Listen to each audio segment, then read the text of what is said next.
Any other questions? Thomas? There's 8 million people in the city of New York. There's 8 million stories.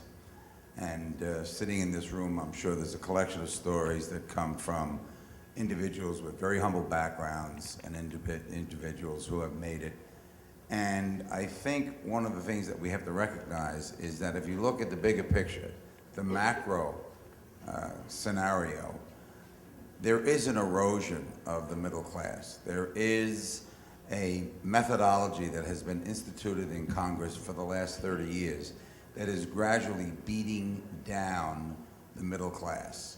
I travel a great deal to places like Africa and Latin America, and we in this nation are taking on the characteristics of those emerging countries. It's not a pretty picture, and it will continue to get worse. Bruce, you talk about the issue of the beauty of balcony and having varied voices, et cetera. I think collectively we have to join forces and do something very dramatic in reforming our political system in this country. Because if we don't reform the political system, we will see the end of the middle class. And I ask the one question when I speak at different events: how many gated communities can we build in this country surrounded by moats of money, protected by a twisted political system before those on the outside want in? And they call that revolution. And most people will say that will never happen in this country.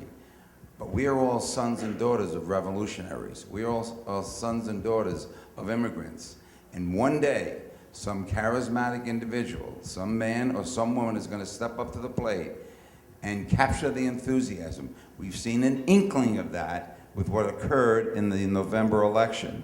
And I would submit that over a period of time, we will continue to see this juxtaposition of back and forth, liberal versus conservative, conservative versus liberal, who has power, who doesn't have power. And until we reform our political system, we are going to be looking at the same old, the folks that we send to Washington, D.C. that can't find their behinds with both hands. Thank you, Thomas. And that's a man who sat on the Federal Reserve Board in Virginia, right? Yes. Lou.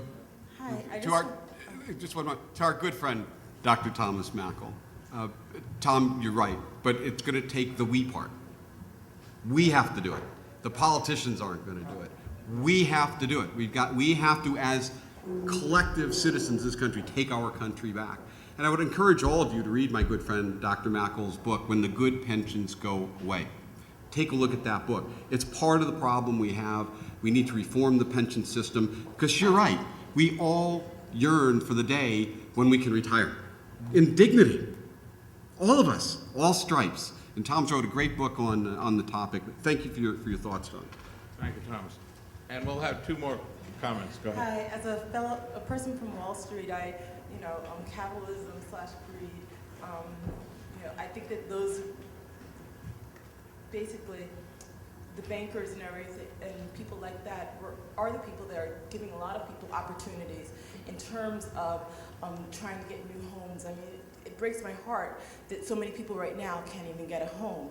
However, that being said, as a person in labor, I'm very, very concerned about first of all say that I graduated from Tufts University, worked in the legislature, worked at CFSB and Deutsche Bank in investment banking.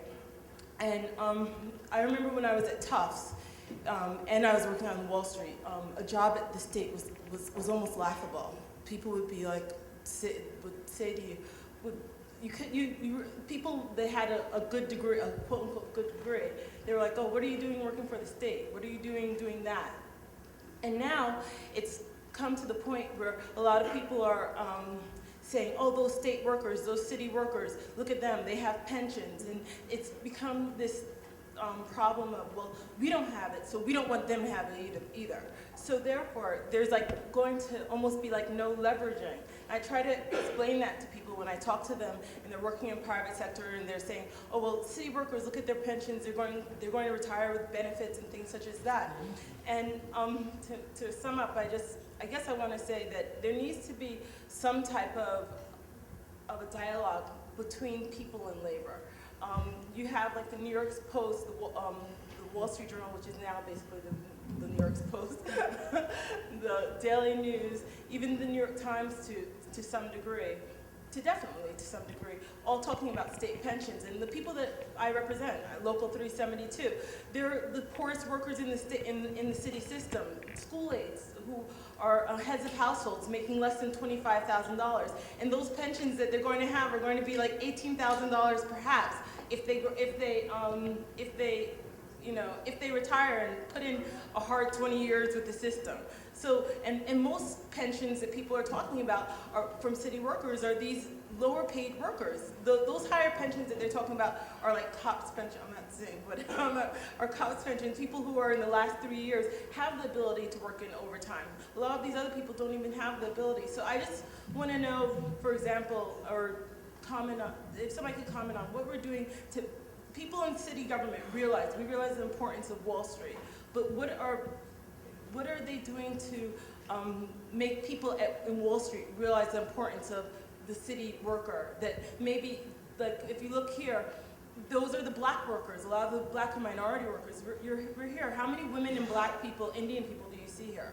You know, I mean, but making these people, which are white people really in Wall Street, understand the importance of like the black city worker, because it is like it's a big issue, you know? Thank you. Anybody want to?